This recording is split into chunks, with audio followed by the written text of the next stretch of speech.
So after you've logged into TeachWorks to update your availability, you could receive a call here from the head office at any time letting you know that we've booked in a new student for you. So in this case, we've just booked in a new student for Tyler. Now, Tyler is studying to become a primary school teacher. He's in his second year at uni, and this will be his first ever student here with Top of the Class. So let's follow him through the process to see how it's done. So I've sent Tyler an email with a bit of background information about what's been going on with the client's son, James. I booked him in for Thursday, 5 p.m, because that time corresponds with the time that Tyler's given me in TeachWorks, as well as the client's preferences. And now Tyler's just going to give Tanya a call to touch base and introduce himself.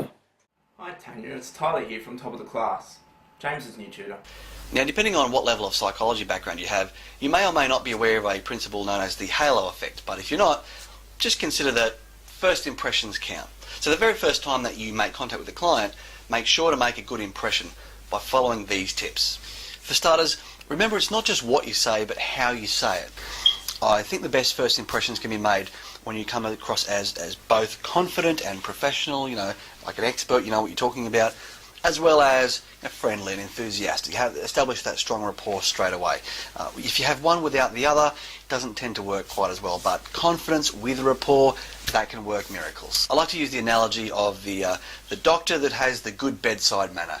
You might have a doctor who comes across as very expert. They're a professor. They obviously know what they're talking about, but they might look down their nose at you and make you feel like you're just getting in the way of them playing the next round of golf.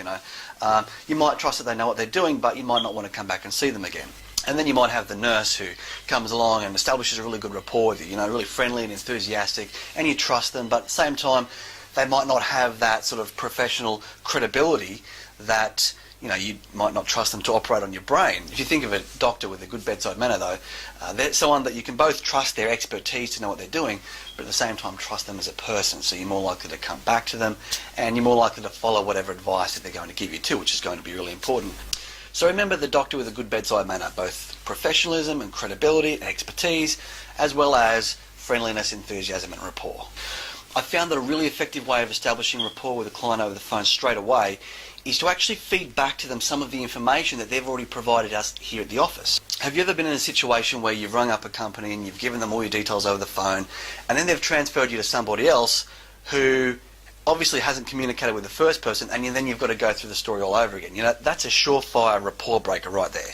Now, I'm not sure if you've ever had this experience, but if you've ever rung up a company or an organisation and you've given you all your details and told your story to person A, and then they've transferred you to person B, but then person B already seems to know all the stuff that you've told to person A.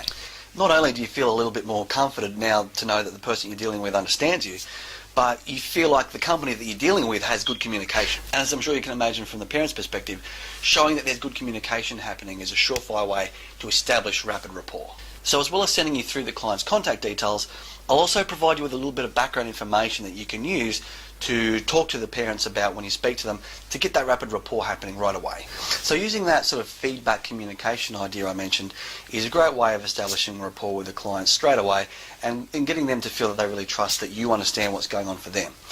In terms of showing your confidence and expertise, here's some great advice that you might find helpful as well. So in addition to showing the parent that you already understand a bit about the student's background based on what you've been told by the company, it's really helpful to ask them, look, is there anything else that you can tell me as the tutor that I can use to prepare? Is there anything else about the student's background, history, things that they like, things that they don't like, so that I can be well prepared for that first lesson?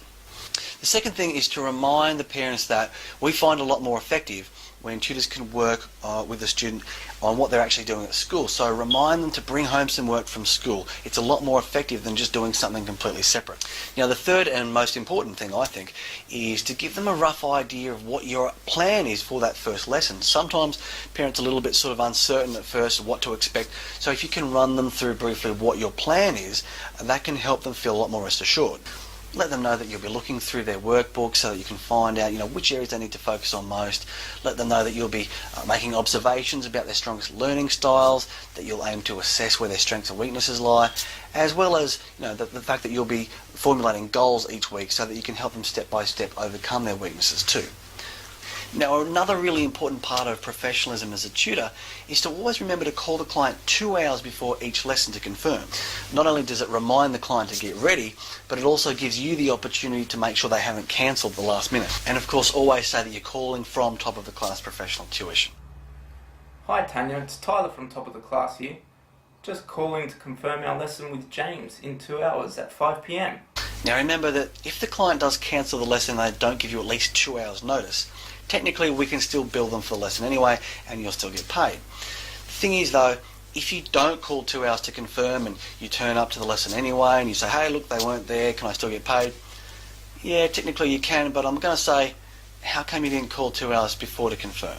So this simple little step can take maybe 30 seconds and it can make a big difference both for your benefit as well as theirs. So remember to call the client to confirm 2 hours before every single lesson.